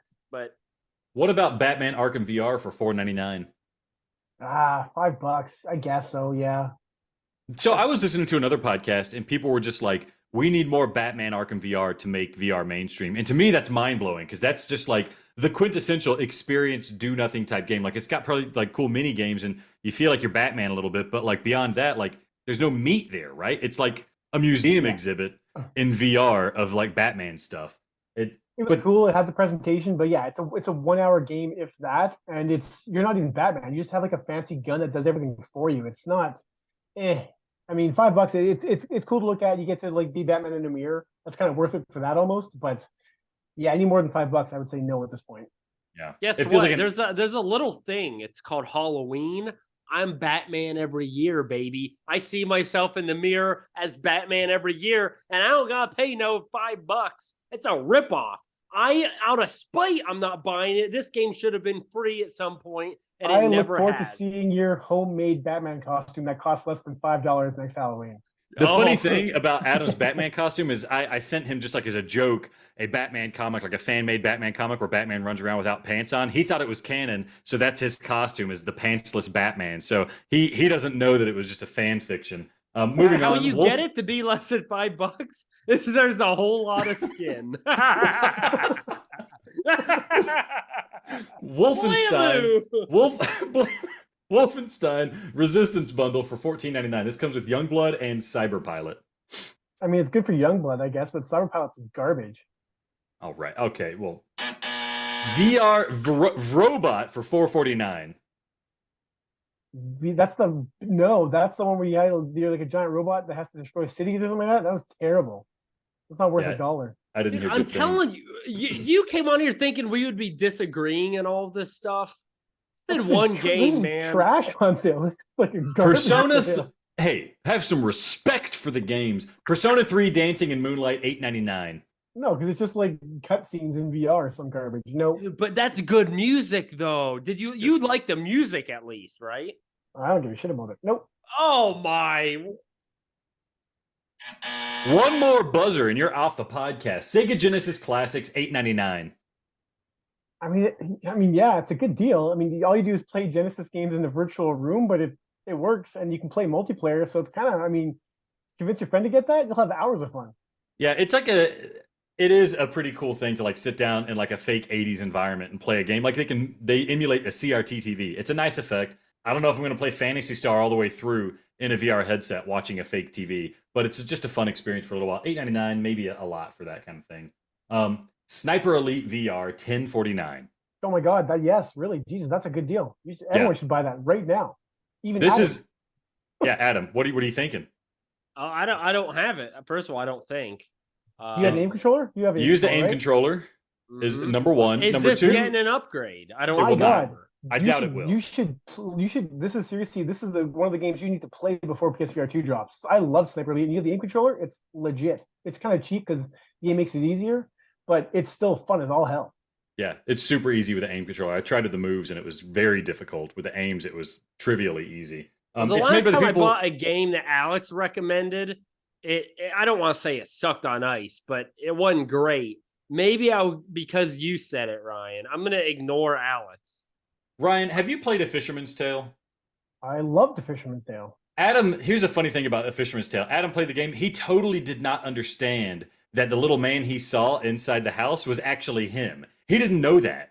He was No, wondering. that is not true. He didn't know. Watch the stream. Adam didn't understand the entire I was trying conceit to of the set game. up the stream when I saw the opening cutscene. I knew what was going on. He had no idea. It's hilarious. Brain Beats DLC. No, skip that. Mind Labyrinth VR Dreams and Brain Beats bundle for $9.99. No, it's Wait, gotta be is cheaper this than that. Dreams or is this Labyrinth Dream? It's that Mind Labyrinth. Labyrinth. Mind Labyrinth VR Go Dreams. through those different settings and chill and relax, and then play that awful Beat Saber clone game. Yeah, no. Those poor developers. They tried so hard. I think Mind Labyrinth. Okay, how about Mind Labyrinth on its own for $7.99? It's got to be just a tiny bit cheaper than that. So no, I got to say no. I mean, it's cool to chill, but there's nothing to do. There's nothing to do. It's just virtual environment. This is how I feel every week, Ryan. Maybe it's just this podcast. Once you get on it, you just don't like anything. I don't know. Esper for $3.59. I played Esper on the Gear VR. I mean, it was cool for what it was. I mean, it's a fun Gear little VR. once again, I know, right? It's a fun little puzzler. I mean, I recommended the Neon Wall thing, so yeah, I have to say yes to this one. I really actually Esper's a pretty solid little game. We disagree. That's I think second one we've actually disagreed on. Have you played it? No. I have. Shut up. I think- Good for you. It was back when we got like one review copy ever, and it was Esper. Brain Beats for $5.99. Brain Beats. I mean, no is the automatic answer. That means I can't remember what game that is. It's like you said, the Beat Saber clone.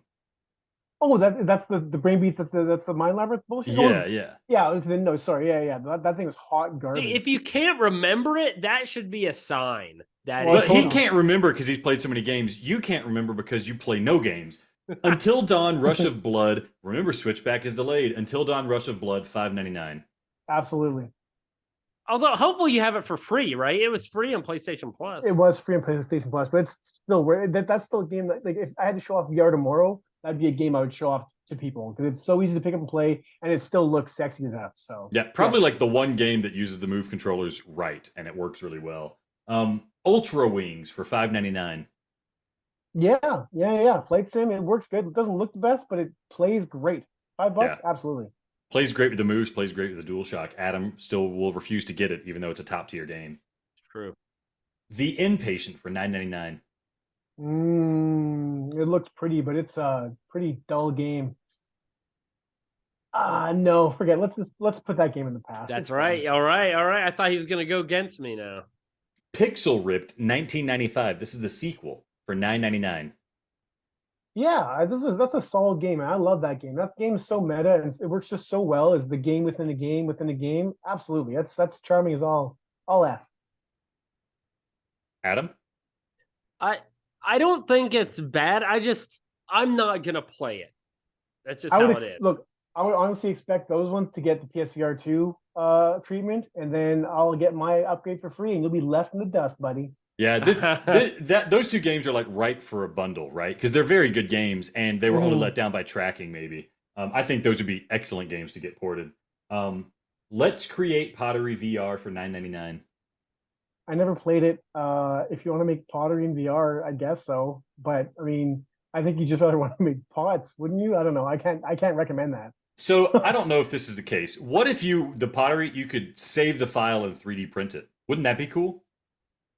That would be sort of cool, I guess. But then you have 3D printed pots. I don't know how good that actually look. I don't know. It would look good because if you've ever tried to make, for example, the human body, and you're trying to make veins, it's very difficult to do that in a modeling software if you're not a professional. But in pottery, you could really elaborate the veins because you're working with your hands, and then you can 3D print out. I like this idea. What is Adam modeling to 3D print that requires that much attention to detail for the veins? This is incredible. Yuki for $9.99. I forgot this came up for PSVR. A little bullet hell game. That's a little gem. I like that one. Yeah, I'll give Yuki a $10. That's a sweet little gem. Soundtrack is awesome. It's like kind of like Res, where you're holding the Arby's roast beef, man, rather than controlling it, or rather than just like looking around. So it's like a Fisherman's Tale with res almost. Like you're holding the guy. He still doesn't understand efficient and That's stale. terrible. That's awful. Blood and Truth, 1999. $20? No, we can go cheaper than that at this point, I think. I don't even think that's a sale. I think that's just the stock price. It says it's on sale, but I don't think that's true. Marvel's Iron Man VR for 1999. It's a good one. $20. I mean, it's kind of one of the best games you can get in PSVR. Is it really? The demo left me very underwhelmed. I mean, it runs its course a bit. It definitely kind of recycles ideas, but it's still pretty damn cool to be Iron Man. What's actually funny is the Quest version plays better. That's kind of the worst part. It's because the Quest version, it's a visual downgrade, but because you're untethered, it makes the game honestly so much better. And they actually put full locomotion in the game. You remember the original cutscenes? They were all teleport. You had to teleport around. They actually put full locomotion in the meta version or the Quest version, so it actually plays better. $20 for Iron Man. No, it's got to be 15. It's shown its age. It doesn't. Yeah, no. I'll say no to that one. I love Iron Man, but I can't at this point. No. All right. How about Hatsune Miku VR Future Live No, first stage? No. Hold on. Wait for the price. $749. No, I don't have to. No. It's a ripoff. He doesn't like the Hikaru Utada experience. He doesn't like Persona 5. Dude. He doesn't like Res. You're not a music guy, huh? The Hatsune Miku one you're talking about is the one where you're just in the crowd, right? That's when you're just sitting there waving a baton, or is that the actual rhythm one? I mean, I want to be in the crowd and watch. I don't know. Honestly, I don't know. No, it's terrible. No, I wouldn't pay 10 cents for that. Gran Turismo Sport Spec 2 for $14.99. I mean, it's that one's a tough one. I mean, it's just so neutered. It's not the Gran Turismo you want. And Gran Turismo 7 is at this point, you're waiting for save up for put that money towards your PSVR 2 headset. Okay, Ryan, here's a question for you. Do you think Gran Turismo 7 will go on sale again before PSVR 2? Sony already said it won't, so I don't have to think this. Sony was already saying, buy this game now. It's not going on sale for a while. Why weren't you on this podcast weeks ago? It was on sale when they announced the VR version. I missed the sale by like an hour, so I didn't get it either. I'm trying to hunt down a physical copy now for cheaper because I totally screwed myself too. I wish I would have known a bit sooner. I was lazy. When they announced it, I went on the store and it was $30 and I got it. I don't know what you guys were thinking, why you thought they wouldn't just raise the price. Because I didn't even want to play it. And then I convinced myself it's going to be incredible. And so now I want it. That's why I didn't buy it. Big surprise, Adam convinced himself not to play a game. Yeah. I thought I had more time. Yeah, you don't. You don't. I know. VR Pigeons for $199. I can't. I totally skipped that one, so I can't say it looked ridiculous. It's $2. No, $2, Chuck. But I can't. It didn't look great. We disagree. I finally would buy a game you wouldn't. To see someone, you look so stupid. I love it. You look absolutely. Adam was very good at that motion. Eerily good at that motion. It's because of my chair, dude. It's really bouncy. And then I could make pottery. I can sculpt and potter like a feeding trough, and then I could eat out of it. Adam's going to sculpt something veiny and then do the VR Pigeon's head bobbing motion, while Ryan decides if he's going to play cat lateral damage for $4.99. Oh, God, cat lateral damage? No, that's also a no-buy. All right. Firewall 0 Hour Digital Deluxe Edition for $19.99. No, it's good, but at this point in time, if you're buying it new, you're gonna get whooped by whoever's still playing online, if you can even find the game and get out of the lobby. So no, you can't buy it at this point. Yeah, block off your calendar for 4 hours so you can get one match in. LA Noire, the VR case files for $14.99. There's a lot of game there. It actually works pretty cool in VR. They kind of took the story out, but it's still pretty slick. I'll say yes to that one, actually. You can drive around LA. It's kind of cool. Yeah, I'm interested in that. I do wonder in VR. I feel like that's a game that, man, I wish they would have put it on VR too. Like the eye tracking, when you're like investigating people's faces and stuff like that, that would have been really slick, but I have a feeling they're not going to touch it. I've never heard of this game ever. Shadow Point for $11.99. Yeah, that's a puzzle game hosted by Jean-Luc Picard, Patrick Stewart. It's all right. It's like an old like a Gear VR or Quest game, something like that. So it's all right, but it's nothing crazy. How much was the price? $11.99. If you really like puzzlers, yes. Otherwise, no. So this is weird. There's like a million Darkness Roller Coaster editions. Temple. I'm just Yeah. gonna say the names. Well, we're gonna assume they're all 389. We got Temple of Darkness Roller Coaster, Temple of Speed. Yes or no? To all of them, no. I actually gave that game a pretty favorable review, but it hasn't aged well even in that short window, and it's janky as f. They keep releasing new versions because it keeps popping up in the store as brand new. That's the only reason why they're doing it, as far as I can tell. This is what's really confusing. There's Darkness Roller Coaster Akimbo Edition for 64 cents, but there's also Darkness Roller Coaster Akimbo Edition for 389. I guess get the cheaper one if you're going to buy one of them. I wish they would. Okay, there's a definitive edition for 519. I guess it includes all of the Darkness Roller Coaster content. Dude, we don't like it. Just move on. We're not buying any of it. I liked a Darkness Roller Coaster. There was like one or two coasters that were pretty fun. I did too. I think this is the one. I played the original. That game was originally like a mobile, like a cell phone game. Like you put the cell phone in your like a cardboard headset and play that. And those roller coasters were actually in that first. They just like adapted them to this. I think this is the one that had the knockoff Beat Saber that like did not match the music, but there's that robot grooving and like a huge. That was pretty fun. We laughed really hard. Was it a Golden Stream we were doing? And I mean, it was funny, but dude, you're not playing this. Move on. Okay. The Room VR, A Dark Matter, 1949. That's a really good puzzler. If you like, once again, it's if you like puzzlers, this is like a top quality VR puzzler. But if you're not into that stuff, then $20 is still too expensive to. It's good, but $20. Yeah, definitely. If you're a fan of like the games on the phone, like I played it on the phone. The Room games are great, like point click adventure type games. This was really good in VR. I thought $20 is still a lot, but it looks really good and it plays really well. It's quality. It's quality. So for that, I'll give it to it. But you have to you get to like puzzlers because it is just a puzzler. There's no story or nothing that matters, anyways. What do you think, Adam? I'm not paying $20 for anything at this point for the PSVR. Or the PSVR 2 for that matter, apparently. Fruit Ninja You're right. VR. I'm only doing $10 upgrades. So I'm only playing Tetris. I'm only playing Res Infinite. Fruit Ninja VR for $10.49. No, it's too basic. You're just cutting stuff. It's just cutting fruit. It's nothing there. All right. Bartender VR Simulator, $13.99. That game sucks. The move tracking just ruins it. Like it just pounds it into the dirt anyways. And if it has simulator in the title, I'm pretty much an adamant no at this point.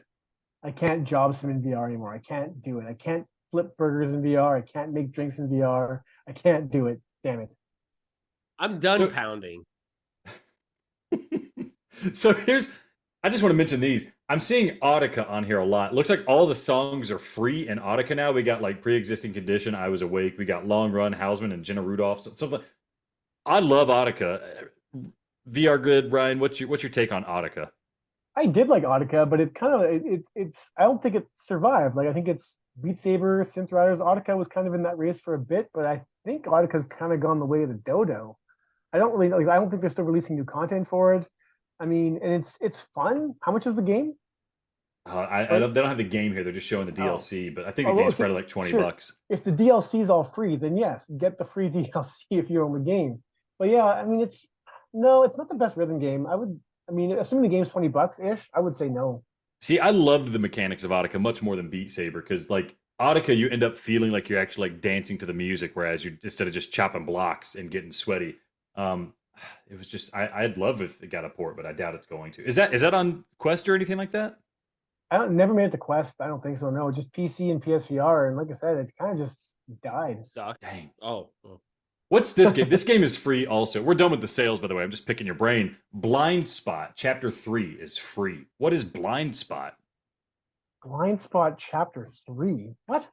That doesn't sound right. He's making crap up. Blind Spot VR. Blind Spot. The description. Blind Spot VR. Final chapter. The description just says final chapter of the story. Oh, I did play this. Yeah, it's like a puzzler. Yeah, when this game released, they only released the first 2 chapters out of 3, and the 3rd chapter came like 6 months later. So I guess they're advertising that as being the complete game. It was actually a really decent little puzzler. Um, So it must be like DLC then if this is being released for free. yeah, that would make sense because, like I said, whenever the game released, you couldn't beat it. Oh, and one thing I'll just shout out: Alt Deus Beyond Chronos Episode Yamato is $9.99. So we have this Chronos game coming out for PSVR 2. Did you play the Alt Deus Chronos game? I've played all the Chronos games, so I liked Tokyo Chronos for what it was, but it was pretty just you just sit there and just watch people talk for like hours and hours and hours, so it's kind of like dull. And the Alt Deus put a lot more like a little more interaction in there, and that was actually I enjoyed it more. And they had the multiple paths you can go back and make different choices for different endings. And the one that's coming to PSVR 2, Discronia, I actually didn't like. There's more VR interaction than ever before. Like you have to walk around. There's some stealth stuff, but on the quest, everything was broken up by like loading screens and like pauses and weird things. So like every time it would give you control, you'd walk for 3 seconds, it would take control away, and then you do new control. But it was so like intermittent, it completely ruined the immersion for me. So even though it was the most like immersive as far as like doing stuff in VR goes, the way they laid it out, it broke it for me. So I actually didn't really enjoy that story. Now I only played the first chapter out of 3, and PSVR 2 is getting all 3 chapters. So I want to dive back in and play the rest of them to see how they go. But for me, yeah, it just kept breaking immersion over and over and over to a point where it was just annoying me.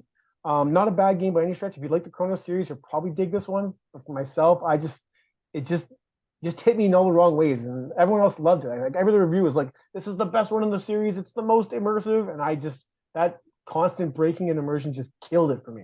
Hopefully they can fix it in PSVR 2. That'd be great if we didn't have that issue. Because I mean, I'm not a huge visual novel fan, but if they're good, I can get down with it and have a good time.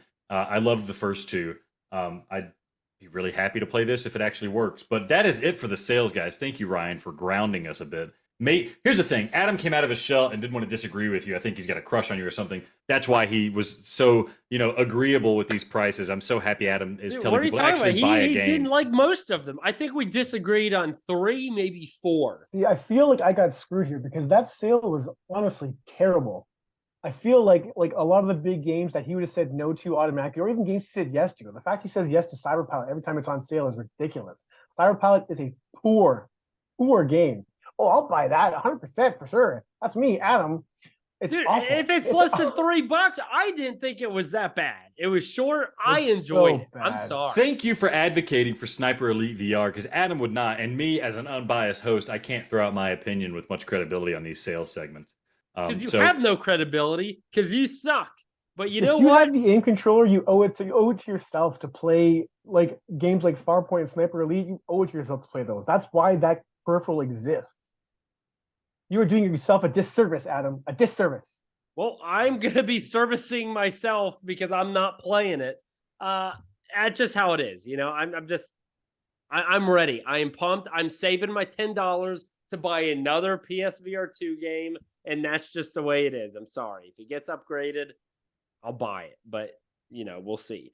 Ryan, here's the thing. We do appreciate you joining us. I want to give the audience another opportunity to hear what you have out on your YouTube, your website. So how about tell us again, I know you did at the beginning of the episode, where we can catch you, your content, and kind of what you cover or anything you want to plug. Yeah, it's the VR Grid. We have the website, TheVRGrid.com. We're the VR Grid on YouTube and on social media as well. If you're looking for us, you can't not find us at this point. We publish reviews, live plays, side-by-sides. We are planning full blanket coverage for the PSVR 2 release. Like, we are hustling over here. I am working so damn hard to make sure I can get as much coverage down as possible. I am absolutely pumped for PSVR. As much as I can, disparage it and talk about its shortcomings, I cannot wait for this headset. It's going to change the landscape of VR, and just give it to me already. February 21st can't come soon enough, or 22nd, I guess. Do you have room in your house for a swinging chair? I could make room, I guess. Why? What are you asking? I'm just saying, there's a little game coming out where you could fly through space and listen to awesome jams, and you could be the wind beneath my wings. And that's Res Infinite. You need to dial it in, man. Be part of the What should we call the cult, Alex? Res Infinite needs a cult. I forget what's the place? Synesthesia. Synesthesiacs. That's what we are. Synesthesiacs. That's it. That's it. Are you tempted at all? Would you come and just become? Would you take part of my chair? I'm not going anywhere near your house. Are you kidding me? That is insane. That is a trap. This is the last time people will see me alive. I'm gonna That is not drive happening. around in a white van. You want to play VR too? Get in this chair in my van. Hey, here's the thing. Adam will come to your house and hold you in the air while you play Res Infinite. Would you like that? Okay, sure. I like that. Okay. That sounds good. That Great. sounds good. Oh. I am looking forward to what's Area X? Yeah. Oh, yeah. That on the new headset, assuming they up-res it and make it all proper, that should look pretty slick. But the rest of Res, I just find it to be such an overrated, like they never changed the visuals enough to make it look better. But Area X was undeniably beautiful in VR, so I'm looking forward to that. But as far as the rest of the game, leave that in the past, I think. Well, you're starting to overstay your welcome here. So I do. For now, I want to go ahead and just thank you for joining us. And again, check out all the listeners their website, TheVRGrid.com. They got their YouTube, Instagram, Twitter. Thankfully, unlike us, they're the VR Grid and everything. So very easy to find them. Wonderful content. Thank you for listening to Play PSVR 2, the podcast. We do it for you, the people. And that's this episode of Play PSVR 2, where virtual reality is our reality.